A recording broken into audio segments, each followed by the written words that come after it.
আসুন আলোচনায় চলে যায়। আল্লাহ সুবহানাহু ওয়া তাআলা অসংখ্য নবী এবং রাসূল আল্লাহ রাব্বুল আলামিন প্রেরণ করেছেন। প্রত্যেকের মিশন হলো তার উম্মতে, তার কওমের লোকদেরকে আল্লাহ রাব্বুল আলামিনের সঙ্গে সম্পর্ক করে দেওয়ার জন্য দিয়েছেন। জোরে বলেন সুবহানাল্লাহ। আপনারা কি আমার কথা বুঝতে পারতেছেন? বুঝতে পারতেছেন? আল্লাহ রাব্বুল আলামিন ঘটনায় চলে গেলাম। যুগে যুগে এমন নবী এবং রাসূল প্রেরণ করেছেন। হযরত ইব্রাহিম আলাইহিস সালাতু ওয়াস সালাম, হযরত ইব্রাহিম আলাইহিস সালাতু ওয়াস সালাম, আল্লাহ রাব্বুল আলামিন ইব্রাহিম আলাইহিস সালাতু ওয়াস সালামকে সৃষ্টি করলেন, জমিনের উপরে প্রেরণ করেন। কিন্তু ইব্রাহিম আলা নবিয়্যিনা আলাইহিস সালাতু ওয়াস সালামকে সৃষ্টি করেছিলেন যেমন ফিরাউন, যেমন মূসা আলা নবিয়্যিনা আলাইহিস সালাতু ওয়াস সালামের চূড়ান্ত দুশমন ছিলেন ফিরাউন, যেমন বিশ্ব নবীর চূড়ান্ত দুশমন ছিলেন আবু লাহাব, উতবা, সাইবা, মুগীরা, আবু জাহেল। কথা বলেন। ইব্রাহিম আলা নবিয়্যিনা আলাইহিস সালাতু ওয়াস সালামের চূড়ান্ত দুশমন ছিল নমরুদ। ইব্রাহিম আলাইহিস সালাতু ওয়াস সালামের চূড়ান্ত দুশমন ছিলেন কে? নমরুদ। আপনারা শুনতেছেন তো? মাথা উঁচু করে আমার দিক তাকান, সবাই আমার দিকে তাকান, আমার দিকে তাকায় কথা শুনে মাথা উঁচু করে। কোরআন এমন একটা কিতাব, কোরআন থেকে বলছি, আয়াতের উপরে কথা বলছি। আপনারা এটা ছোট করে দেখবেন না, এটা বড় কিতাব, এটার থেকে কথা শুনবেন স্পষ্টভাবে। ইব্রাহিম আলা নবিয়্যিনা আলাইহিস সালাতু ওয়াস সালামকে আল্লাহ প্রেরণ করবেন। নমরুদ তখন ক্ষমতায় ছিল, 4 জন গোটা পৃথিবী রাজ্য পরিচালনা করেছিলেন। 2 জন ছিল মুশরিক, আর 2 জন ছিলেন, 2 জন ছিল মুশরিক আর 2 জন ছিল মুমিন।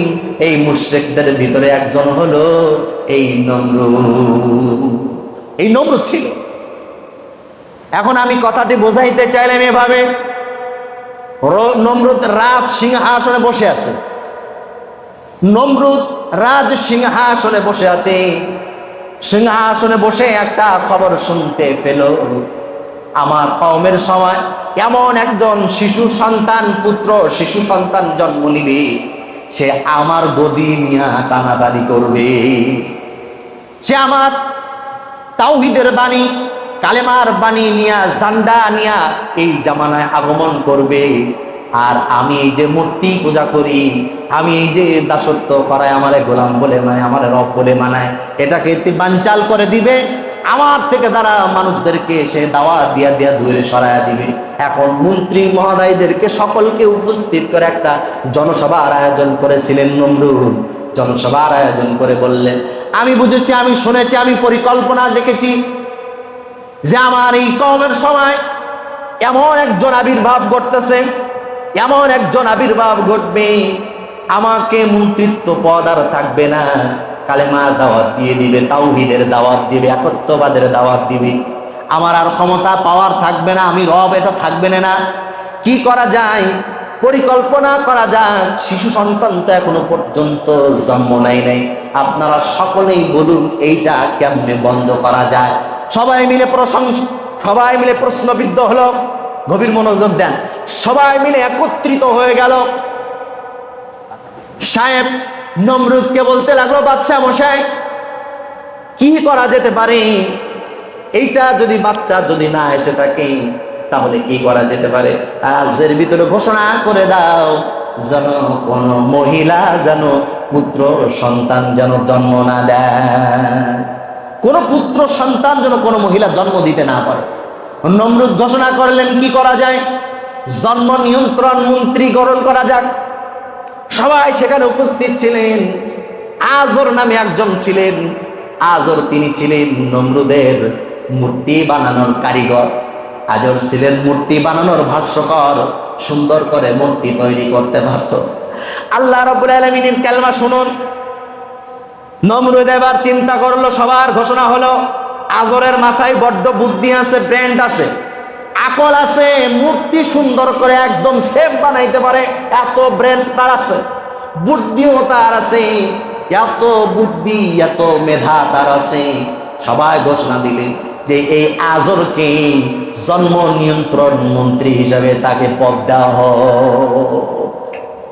নমরুদ তাকে দায়িত্ব দিলেন, তাহলে তোমার এই দায়িত্ব এলাকায় কোনো গ্রামে মহল্লায় যেন কোনো পুরুষ বাচ্চা সন্তান যেন জন্ম নিতে না পারে।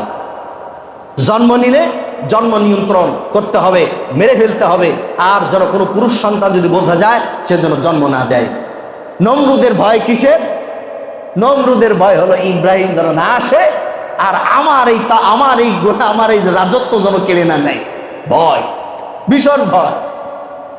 এখন আসুন, আমি বলতেছিলাম যে কথাটি, প্রত্যেক নবী এবং রাসূলদেরকে আল্লাহ তাআলা প্রেরণ করেছেন আল্লাহ বলে মানুষদেরকে আল্লাহর সঙ্গে সম্পর্ক করায় দেওয়ার জন্য, আল্লাহর অন্ধকার পথ থেকে আল্লাহর আলোর পথে আনার জন্য।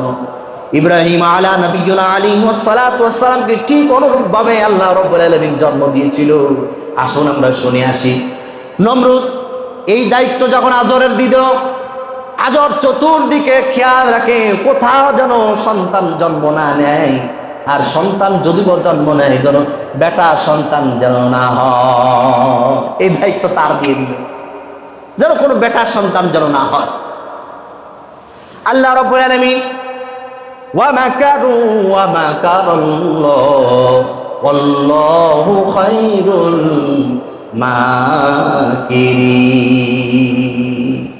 আল্লাহ রাব্বুল আলামিন বলেন, দুশমনদের যখন যত কৌশল অবলম্বন করুক না কেন, যত পদ্ধতি অবলম্বন করুক না কেন, মুশরিকদের কৌশল সেখানেই শেষ হয়ে যাবে, আর তারপর থেকে আমার কৌশল শুরু হয়ে যাবে। জোরে বলি সুবহানাল্লাহ।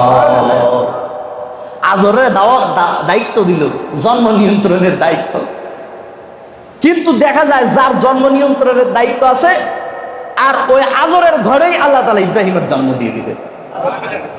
রাস্তা হয়ে গেল না? বলি সুবহানাল্লাহ। তাহলে ইব্রাহিম আলাইহিস সালাতু ওয়াস সালামের জন্ম কোথায় হলো? আজরের ঘরে। কোথায়? আজরের ঘরে জন্ম হলো। আজর, তার পিতার নাম ছিল আজর। অনেকে বলছে পিতার নাম না, তার চাচার নাম ছিল আজর। না, সহিহ কিতাবের ভিতরে পাওয়া যায় তার পিতার নাম ছিল আজর। এখন ঘটনা শুনুন।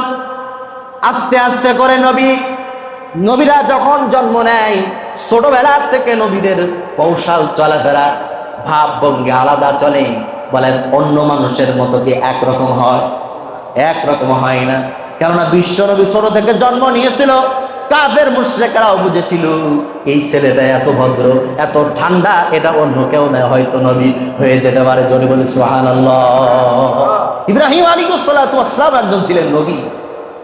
এখন তিল তিল করে আস্তে আস্তে বড় হচ্ছে, একটু বোঝার মতো কথা বলার মতো হয়েছে। ইব্রাহিম আলাইহিস সালাতু ওয়াস সালাম তার পিতাকে বলছে, আব্বা,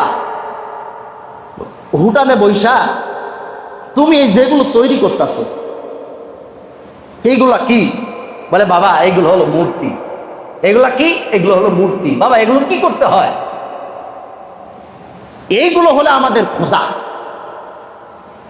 এইগুলো আমাদের খোদা, আমরা তার ইবাদত করি, আমরা তার গোলামি করি। এখন ইব্রাহিম আলাইহিস সালাতু ওয়াস সালাম বলছেন, আব্বা তুমি যাদেরকে তৈরি করতেছো এরা যদি এমন খোদা হয়, তাহলে ওদেরকে তুমি তৈরি করতেছো, তার থেকে ওর থেকে বড় খোদা তুমি। বলে, বেটা বেশি বুঝিস না, এগুলো আমাদের খোদা, এর ইবাদত করতে হয়। ইবাদত করার জন্য যে রবের ইবাদত করবো তার দুইটা গুণ আবশ্যক থাকতে হবে। এক নম্বর গুণ হলো এমন রবের গোলামি করতে হবে, রব যা রবের কাছে চাওয়ার সাথে সাথে যেন রব বান্দার উপকার করতে পারে। আপনারা বলুন, আপনি যার কাছে উপকার চাইবেন সে দেখবেন আর একজনের কাছে উপকার চায়, আবার তার কাছে উপকার চাইবেন সে দেখবেন আর একজনের কাছে উপকার চাই, সাহায্য চায়। কিন্তু আপনারা বলুন, আল্লাহর কাছে যদি উপকার চাওয়া হয়, সাহায্য চাওয়া হয়, কোনো কিছু রহমত চাওয়া হয়, বলেন আল্লাহ কি কারোর কাছে চায়? বলেন আল্লাহ কারোর কাছে চায়? আল্লাহ চাইতে দেরি, দিতে দেরি নয়। জোরে বলি সুবহানাল্লাহ। তাহলে সাহায্য করার মাধ্যম একমাত্র কে? আওয়াজ দিয়ে বলুন, কে? আল্লাহ। এক নম্বর সাহায্যকারী। দুই নম্বর হলো ক্ষতি করতে পারে, ধ্বংস করতে পারে, ভেঙে ফেলতে পারে, তছনছ করে দিতে পারে। তাহলে আপনারা বলুন, এখন আমরা যদি চাই একটা ভূমিকম্প দিব, তা কি পারবো? আপনারা কথা বলে বলবেন, এখন যদি আমরা প্লাবন দিতে চাই কি পারবো? তাহলে প্লাবন ক্ষমতা, এই ধ্বংস করার ক্ষমতার মালিককে। তাহলে সাহায্য করার মালিকও আল্লাহ, ধ্বংস করার মালিকও আল্লাহ। কথা বলেন। এখন এই মূর্তির কাছে যদি বলা হয় তুমি একটু রহমত দাও, পারবে? বলতেছে আব্বা তাহলে তো এর ইবাদত করা যায় না, কেন এত উপাসনা করা যাবে না, পূজা করা যাবে না, কেন এত উপকার করতে পারে না? একে যদি ধ্বংস করতে বলা হয় ধ্বংস তো করতে পারবে না। আব্বা এ কখনো খোদা হতে পারে না, এর রব হতে পারে না, এর ইবাদত হতে পারে না, কেন তো মাটির তৈরি করতেছে, আমিও দেখতে পাচ্ছি। বলে বেটা তুই বেশি বুঝিস না, এটা আমাদের রব। আপনাদেরকে আমি বুঝাইতে চাচ্ছি যে প্রত্যেক নবী এবং রাসূল তাওহীদের দাওয়াত দিয়েছেন, একত্ববাদের দাওয়াত দিয়েছেন, এটা বোঝানোর জন্য আমি কথাগুলো নিয়ে এসেছি। বানানো হয়ে গেল। একদিন আজর তার সন্তানকে ডাক দিয়ে বলেন, আজর সন্তানকে ডাক দিয়ে বলেন, ইব্রাহিম আমি আজকে একটু অসুস্থ হয়ে পড়েছি, মূর্তিগুলা বিক্রি করার দরকার, এই মূর্তিগুলা আমি তোমারে সাজায় দিচ্ছি ডালের ভিতরে, অর্থাৎ ওড়ার ভিতরে, ঝুড়ির ভিতরে আমি সাজায় দিচ্ছি, তুমি যাও এই বাজারে যাইয়া প্রত্যেকটা মূর্তি তুমি বিক্রি করে নিয়ে আসো, তোমার কাছে চোখ তুলে দিলাম, আমি একটু অসুস্থ হয়ে পড়েছি, তুমি যাও, বড্ড প্রয়োজন, কেননা কালকে পূজা আছে, সবাই উপাসনা করবে, ইবাদত করবে, আজকে বিক্রি করতে হবে। ইব্রাহিম আলাইহিস সালাতু ওয়াস সালাম রওনা হলেন নিয়ে যায়া। যাইতে যাইতে, তিনি তো ছিলেন নবী, তিনি ভিন্ন প্রকৃতির, যাইতে যাইতে নদী পথে একটা নদী, বড় নদী পার হওয়ার জন্য রেডি হয়েছে, এমন সময় চিন্তা করলো এদেরকে একটু গোসল করানোর দরকার পুকুরের ভিতরে। ইব্রাহিম আলাইহিস সালাতু ওয়াস সালাম গোসল করানোর জন্য পানিতে যখন নামাইলেন, বলেন আপনারা বলুন মাটি যদি পানিতে দেওয়া হয়, বলেন তাদের অবস্থা ভালো থাকবে? কথা কয় না, ভালো থাকবে? এখন এমন অবস্থা হয়েছে পানিতে দেওয়ার করে, কারণ নাক নাই, কারণ মুখ নাই, হাত নাই, ফিরাই নিয়ে আসছে বাজারে, লিখা নেবে? বলেন নিবে? ফিরাই নিয়ে আসছে, ফিরাই নিয়ে আসে, বলে কি অবস্থা? হাজর বলতেছে কি অবস্থা বাবা, করছো কি? কয় আমার কোনো দোষ না, নদী পার হইতে গিয়া ওরা পানি পাইছে, গোসল করছে সবাই। বলে এগুলো গোসল করছে, তার বেটারা কি গোসল করতে পারে? আবার বুঝাইলেন আব্বা যে নিজে গোসল করতে পারে না, সে কখন খোদা হতে পারে? বলেন খোদা হতে পারে? আচ্ছা মূর্তি কখনো খোদা হতে পারে? আমি কাউকে কটূক্তি করে বলছি না, দিন বোঝানোর জন্য, দিনের স্পিরিট দেওয়ার জন্য আমি কথাগুলো বলছি। ইব্রাহিম আলাইহিস সালাতু ওয়াস সালাম বাবার সঙ্গে বললেন, আব্বা আমি আপনার কাছে রবকে চিনতে চাই, রব সম্পর্কে আপনি আমাকে বলুন। আব্বা বলতেছে এইগুলো হলো রব, আমাদের এইগুলো হলো প্রভু, এইগুলো হলো আমাদের দেব দেবী, এটাই হলো আমরা ইবাদত করি। বলে তুমি যদি জানতে চাও ইব্রাহিম, তুমি যদি জানতে চাও, তবে আমাদের বড় রবের কাছে তোমারে নিয়ে যাব, তুমি চলো। ঠিক আছে আব্বা চলো। ইব্রাহিম আলাইহিস সালাতু ওয়াস সালামকে নিয়ে রওনা হলেন, আজর সন্তানকে নিয়ে যাইতেছে রবকে চিনানোর জন্য। ভালো করে শুনতেছেন আপনারা? বলেন শুনতেছেন? আজর আর সন্তান দুইজন রওনা হলো রবকে চিনার জন্য। ইব্রাহিম আলাইহিস সালাতু ওয়াস সালামকে নিয়ে গেলেন, আজর নিয়ে গেলেন, নমরুদ বসে আছে চেয়ারের উপরে, আজর নিয়ে গেলেন, বলতেছে বাবা এই হচ্ছে আমাদের বড় রব। বলেন নাউজুবিল্লাহ, আওয়াজ দিয়ে বলুন নাউজুবিল্লাহ। ছোট করার জন্য বলছি না। ইব্রাহিম আলাইহিস সালাতু ওয়াস সালাম বলে আব্বা এ কি রব? কয় হ্যাঁ এটা হলো রব, আমাদের রব, এটা হলো আমাদের রব, এরা আমরা গোলামি করি।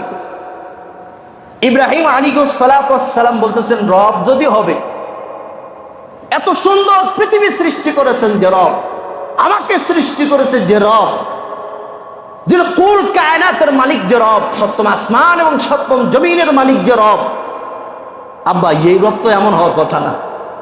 কয় কেমন? বলে আব্বা এ যে রব দেখতেছি নমরুদ রে, ঠোঁটটা ঝুলানো, কালা ঠোঁট, ঠোঁট কালা, চেহারা কুশ্রী। আচ্ছা শয়তানের চেহারা কখনো ভালো হয়? আপনারা বলেন শয়তানের চেহারা কখনো ভালো হয়? রাগ করতেছেন আপনারা? তাহলে শয়তানের চেহারা কখনো ভালো হয়? ভালো হয় না। তাহলে আজর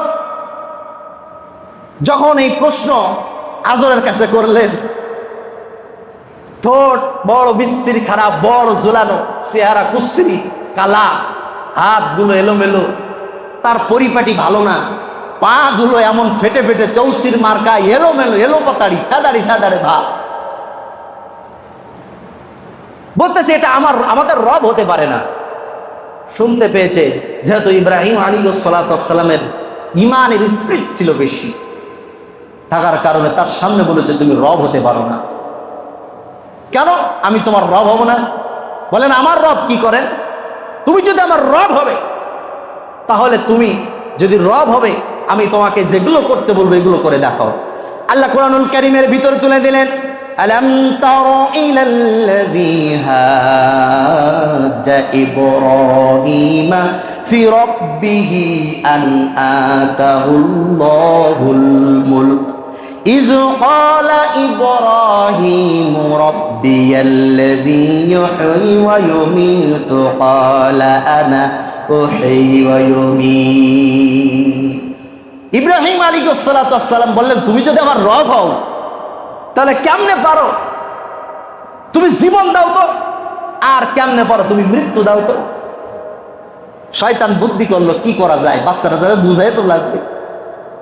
দুইজন অপরাধীকে নিয়ে আসলেন, দুইজন অপরাধীকে নমরুদ তার সামনে নিয়ে আসার পরে একজন অপরাধীকে নমরুদ শেষ করে মৃত্যু ঘটায়া দিলেন।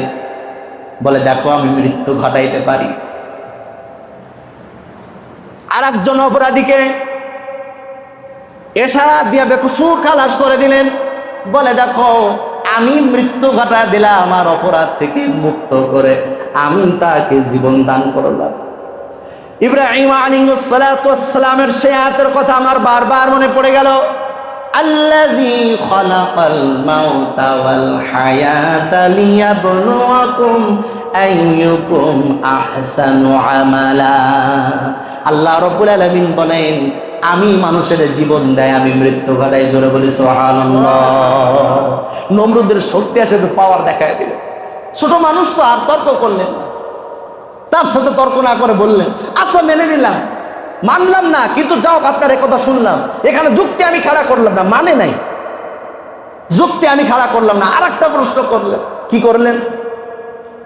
قال إبراهيم فإن الله يأتي بالشمس من المشرق فأتي بها من المغرب فبهت الذي كفر والله لا يهدي القوم الظالمين। আচ্ছা আপনি তো জীবন দেন আর আপনি তো মৃত্যু দেন, ঠিক আছে, এবার কিরাম পারেন পূব দিকে সূর্য ওঠে, এই পূব দিকের সূর্যটারে আপনি পশ্চিমে উঠায় দেন। বলেন কারো সম্ভব? আওয়াজ দিয়ে বলেন সম্ভব। কি বললেন?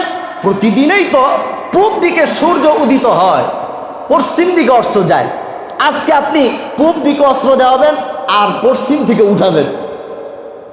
এটা এবার ইব্রাহিম আলাইহিস সালাম নমরুদের কাছে খাড়া করলেন। বলেন আর কোনো বুদ্ধি আছে? আপনারা শুনতেছেন না আমার মনে হয়। আর কোনো বুদ্ধি আছে? আর কোনো বুদ্ধি নেই। এবার যখন ঠকে গেল, আর কোনো যখন বুদ্ধি নাই, এবার যখন ঠকে গেল, বাস্তবতা মিলায় নেন। আপনি যখন সঠিক কোরআনের আয়াতের কথাগুলো বলবেন, আপনি যখন কোরআন এবং হাদিসের সঠিক কথাগুলো বলবেন, আপনি যখন কোরআনের হক কথাগুলো বলবেন, আপনি যখন ইকামতের দ্বীনের কথাগুলো বলবেন, আপনি যখন তাগুতকে বিশ্লেষণ করে বলবেন, তখন দেখবেন আপনার উপরে বামপন্থী যারা আপনার উপরে ঠকে যাবে, তখন আপনার মিথ্যা মামলা হামলা জুলুম কইরা আপনাকে দাবায়া দেওয়ার জন্য চিন্তা করবে। কথা বলেন ঠিক কিনা? আপনি যখনই সঠিক কথা বলবেন তখন আপনার গলা চেপে ছোট করে দিবে, চিল্লায় বলেন ঠিক কিনা? এবার চিন্তা করলো বাচ্চার সাথে আমি পারলাম না, কি করা যায়? এ অন্য কোথাও নয়, আজর তোমার ঘরে সেই বাচ্চা জন্ম নিয়েছে, তোমার তো আমি জন্ম নিয়ন্ত্রণের দায়িত্ব দিলাম, আর তোমার ঘরেই তো জন্ম নিল, তুমি করলা কি? এই তো মনে হয় সেই ইব্রাহিম, এই তো মনে হয় সেই ইব্রাহিম। এই তো শুরু হয়ে গেল। এই কথায় যখন তাকে ঠকায়া দিল, তার যুক্তিকে ঠকায়া দিল, ছোট করে দিল, তার উপরে এবার পরিকল্পনা শুরু হয়ে গেল। কেমনে তাকে ছোট করে ধ্বংস করে দিনকে একত্ববাদকে যেন প্রকাশ না করতে পারে শুরু হয়ে গেল। বসে আছে, ফিরে গেছে, অসম্মান হয়েছে, বসে আছে। বড় একজন চাকচিক্য বুজুর্গান দিন এসে তার কাছে বসলেন। এবার চলে আসলো ইবলিস শয়তান তার কাছে। ইবলিস শয়তান এসে বলে, চাচা নমরুদ কি হলো, পাইলে না? পারলাম না, কি করা যায়? বলে পারা যাবে ইমানদারদের সঙ্গে তখন, ইমানদারদের ইমান নষ্ট করা যাবে যখন। কথা বলেন, পারা যাবে তখন, ইমানদারদের ইমান নষ্ট করা যাবে যখন। কেননা ইব্রাহিমের ভিতরে ইমানের জজবাত স্পিরিট আছে, আপনি পারবেন না। ও যুক্তি খাড়া করবে, আপনি হতাশ হয়ে যাবেন। কেননা ইমানদারদের সঙ্গে স্বয়ং স্পর্শ শক্তির পাওয়ার দেখিয়ে দেয় মহান রব্বুল আলামিন। চিল্লায় বলেন ঠিক না? এখন কি করা যায়? তুমি চাচা তোমার তো চিনলাম না।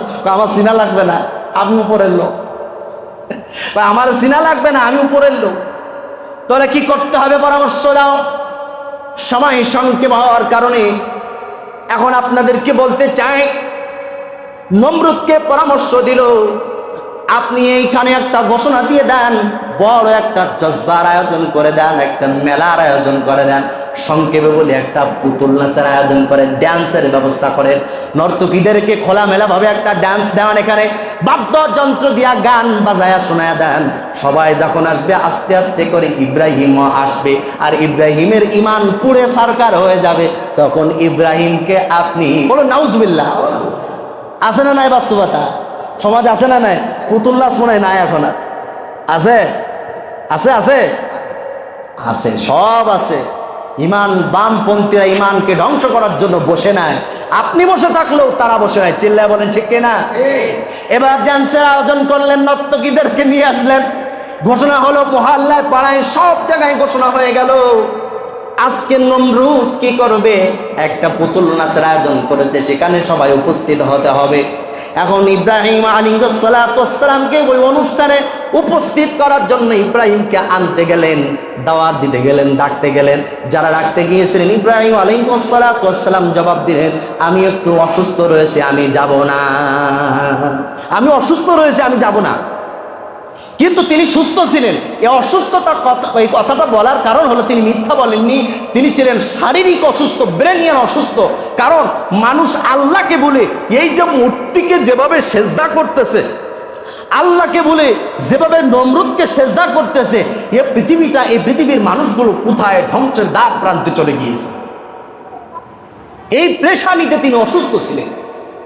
সবাই সেই ডান্সে উপস্থিত হয়ে গেল, কেউ নাই মহল্লায়, কেউ নাই, সবাই ডান্সে উপস্থিত, নাচানাচি নর্তকীতে উপস্থিত।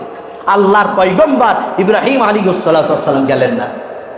ইব্রাহিম আলাইহিসসালাম না যায়া পরের দিন অনুষ্ঠান চলতেছে, এলাকায় কেউ নাই।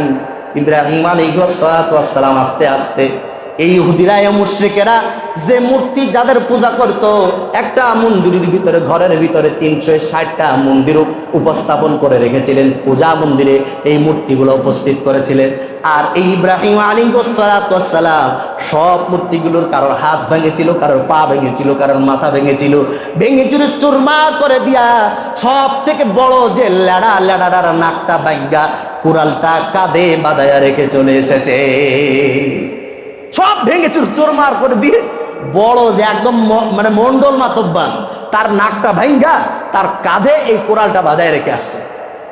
2-3 দিন পরে এই নর্তকী পুতুল নাচ শেষ হয়ে গেছে। পরের দিন পূজা মণ্ডপে যাবে, সবাই ইবাদত বন্দি করবে। যাইয়া দেখে কারোর হাত নাই, কারোর পা নাই, কারোর মাথা নাই, কারোর মুন্ড নাই। সবাই বলে কাজ কারণ না, এটা হলো ইব্রাহিমের। কারণ ইব্রাহিম ওই দিন অনুষ্ঠানে যায় নাই। সবাই মিলে একত্রিত হয়ে সংক্ষেপ করে বলছি, ইব্রাহিমের কাছে এসে বললেন, বাবা তুমি কি এই আমাদের মন্দির ঘরে যাইয়া সব ভাঙ্গা চোরা সব তোষনাচ করে দিয়েছো? ইব্রাহিম আলাইহিসসালাম বলে, হঠাৎ করে আমার গাড়ি চাপায় দিচ্ছেন কেন? ওর ভিতরে তো বড় একজন মন্ডল মাতব্বার আছে, এই ভাঙার জন্য কুড়াল যার কাছে মনে হয় সেইটি অপরাধী। আচ্ছা আসলে বলেন, এই মূর্তিগুলা কি কোনো কিছু করতে পারে? বেটা ওই বড় মূর্তিও ভাঙতে পারবে না, ছোট মূর্তিও ভাঙতে পারবে না, বড় মূর্তিকে ভাঙতে পারবে না। বলে বাজান, যারা ভাঙতে পারে না মারার সময় কথা বলতে পারে না, যারা প্রতিবাদ করতে পারে না, এরা তো রব হতে পারে? আওয়াজ দিয়ে বলুন, রব হতে পারে? পারে না। খামাখাই এদের গোলামি করে লাভ নাই। আপনি আসুন, আমরা সেই রবের গোলামি করি। আনাল্লাহু লা ইলাহা ইল্লা আনা ফাবুদুনি ওয়া আকিমিস সালাতা লিযিকর। আল্লাহ বললেন, আমি সত্যি সত্যি আমি আল্লাহ, আমি ব্যতীত কোনো রব নাই, তোমরা আমার গোলামি করো। ইব্রাহিম আলাইহিস সালাতু ওয়াস সালাম এই কথাটা বোঝানোর পরে সবাই বলল, এই অপরাধটা তুমি করেছো। এলাকায় একটা তোড়পাড় শুরু হয়ে গিয়েছে। কি হয়েছে? তোড়পাড় শুরু হয়ে গিয়েছে। কি করা যায়? আল্লাহ রাব্বুল আলামিনের এই বান্দাকে কি করবে? এবার তাকে পোড়ায় মারতে হবে। এখন কি করা যায়? সে আমাদের রবদের হাত ভেঙেছে, নাক ভেঙেছে, মুখ ভেঙেছে, কি করা যায়?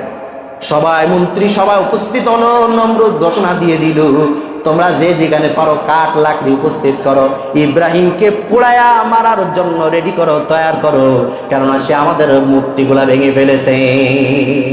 এত কাঠ, এত অগ্নি সংযোগ হয়েছিল সেখানে। 40 মাইল পর্যন্ত আগুনের পাওয়ার ছড়িয়েছিল। কেউ ওই আগুনের আশেপাশে যেতে পারতেছিল না। উপর দিয়ে পাখিগুলো উড়ে যেতে পারতেছিল না, আগুনের এত স্পিড, তাপ ছিল। ইব্রাহিম আলাইহিস সালাতু ওয়াস সালামকে হাত দুইটা শিকল দিয়ে বেঁধেছিল, পা দুইটা শিকলি দিয়া বেঁধেছিল। লোহার শিকলিগুলো আগুনের ভিতরে যখন গেল, আগুনের ভিতরে যাওয়ার পরে লোহার শিকলগুলা গলে গলে যাচ্ছিল তাপে। ইব্রাহিম আলাইহিস সালাতু ওয়াস সালামকে যখন এই একত্ববাদের দাওয়াত দেওয়ার কারণে, সত্যের দাওয়াত দেওয়ার কারণে নমরুদ তাকে যখন আগুনের ভিতরে ফেলা দিল, আল্লাহ রাব্বুল আলামিন তাকে এই কোরআনুল কারীমের ভিতরে এত সুন্দর করে, এত স্পষ্ট করে কথাগুলো উঠায়া দিয়েছেন। নমরুদ যখন আগুনের ভিতরে চড়ক গাছ বানায়া তাকে যখন আগুনের ভিতরে ফেলা দিল, রহমতের 2 জন ফেরেশতা আসছে, কিতাবের ভিতর আসছে। ইব্রাহিম আলাইহিস সালাতু ওয়াস সালামকে এসে বললেন, ওগো ইব্রাহিম, অর্ডার করে দাও, এই আগুনকে আমরা নিভায়া একদম পানির মতো বানায় দেবো, আপনার একটা পশমও পড়বে না। ইব্রাহিম আলাইহিস সালাতু ওয়াস সালাম বলেন, তুমি কে? বলে, আমি একজন রহমতের ফেরেশতা, আপনার উপকার করার জন্য এসেছি। বলে, আমি যার গোলামি করি, আমি যার একত্ববাদের প্রকাশ করি, ওই রব কি মারা গিয়েছে? ওই রব কি দূরে চলে গিয়েছে? কেননা রবের সাহায্য ছাড়া তোমার সাহায্য আমি কেমনে নিব? আমার কোনো প্রয়োজন নাই। আমার রব, আমি যার গোলামি করি, সে এখনো পর্যন্ত রয়েছে। আমার রব আমার জন্য সাহায্য করবেন। জোরে বলেন সুবহানাল্লাহ। আগুনের ভিতরে ফেলায় দিলেন। ফেরেশতাদের সাহায্য তিনি চাইলেন না, চাইলেন কার? বলেন কার? আল্লাহ। কুলনা ইয়া নারু কুনি বারদান ওয়া সালামুন আলা সালামান আলা ইব্রাহিম। আল্লাহ অর্ডার করলেন, এই আগুন আমার ইব্রাহিমের জন্য একটা পশমও যেন না করে, আমার ইব্রাহিমের জন্য একটা পশমের জন্য ক্ষতি না হয়, আমার ইব্রাহিমের জন্য এত ঠান্ডা যেন হয় না, যেন ইব্রাহিমের সর্দি না লেগে যায়। আমার ইব্রাহিমের জন্য এতটা উদার হয়ে যাও, তার জন্য যতটুকু করা পারফেক্ট হবে ততটুকুই করো। হয়ে তুমি আগুন তার জন্য বিনয় হয়ে যাও। জোরে বলে সুবহানাল্লাহ। আল্লাহ রাব্বুল আলামিন এই ইব্রাহিম আলা নবিয়্যিনা আলাইহিস সালাতু ওয়াস সালামের এই অগ্নিকুণ্ডর ভিতর থেকে আল্লাহ রাব্বুল আলামিন মুক্তি করেছিলেন আশুরার দিন 10ই মুহররমে। জোরে বলে সুবহানাল্লাহ। এই আশুরার দিন মুক্ত করেছিলেন, আর তার ইজ্জত দিলেন, সম্মান দিলেন। কি দিলেন? মিল্লাত আবিকুম ইব্রাহিম। ইব্রাহিম, তোমার আমার এত পছন্দ হয়েছে, তুমি জাতির পিতা। জোরে বলি সুবহানাল্লাহ। মুসলমানদের জাতির পিতা হিসেবে তোমাকে আমি গণ্য করে দিলাম। তোমার বংশধর ভিতর থেকে শেষ নবী, রহমতের নবী, তোমার বংশধর থেকেই আসবে। জোরে বলি সুবহানাল্লাহ।